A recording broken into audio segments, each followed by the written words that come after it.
All right, so the last thing to cover in the chapter is something called the activity series. An activity series allows us to predict whether or not one metal will react with another metal in a redox reaction. And these are really for relatively simple reactions like the one that's shown here, aluminum plus zinc 2 plus reacting with zinc and aluminum 3 plus. And the question will be, does a reaction take place?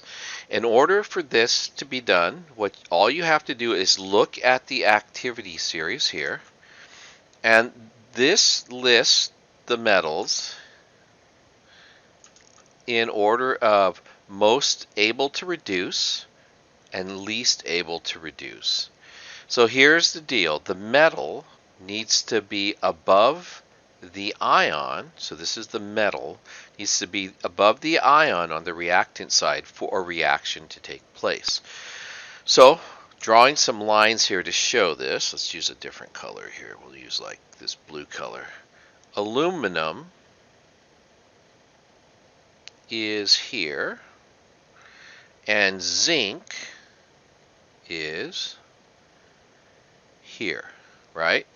So zinc, right, is below aluminum in the activity series, or aluminum is above zinc in the activity series.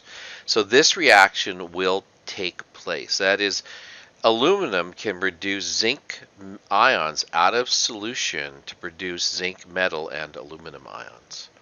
Now, let's look at another reaction. We're going to do copper. Get a different color pen, sorry. Some of that I don't duplicate. Copper plus silver ion makes Cu, this will be 2 here, 2 plus silver metal, and I'll need a 2 in front of there too.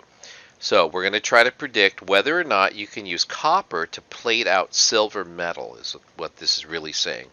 So where's copper on the activity series? Right, copper is one of the very low activity series metals next to silver and gold, right? And then silver is Ag. Where do we find Ag? Oh, silver is also really low, and what we find is that copper is above silver ion. The metal is above the ion in the activity series, so you should be able to plate out silver metal ions from solution using copper metal. Okay, silver metal ions into silver metal from copper. Okay. We'll do one more. Let me erase this one because I can erase the whole thing. And then I'll have you predict. I'm going to have iron. Let's see, which ones do I have on here. Iron 2 plus copper to make copper 2 plus iron. Okay, so you try to predict. Find the metal and the metal ion on the activity series. So the metal, we just use copper. I used that one on purpose so you can find it there. There's the metal. And where's iron? Iron to iron 2 plus is here. So in this case, the ion is above the metal in the activity series, so a reaction can't take place, so this is no reaction. So the most easily and most actively oxidized metals are at the top, so they're the highest in the activity series. The least active metals are at the bottom. These at the bottom, are the least reactive, most difficult to oxidize. And if you look at these, right, those are metals that are often used in jewelry. That's why they're used in jewelry. They're usually fairly inert.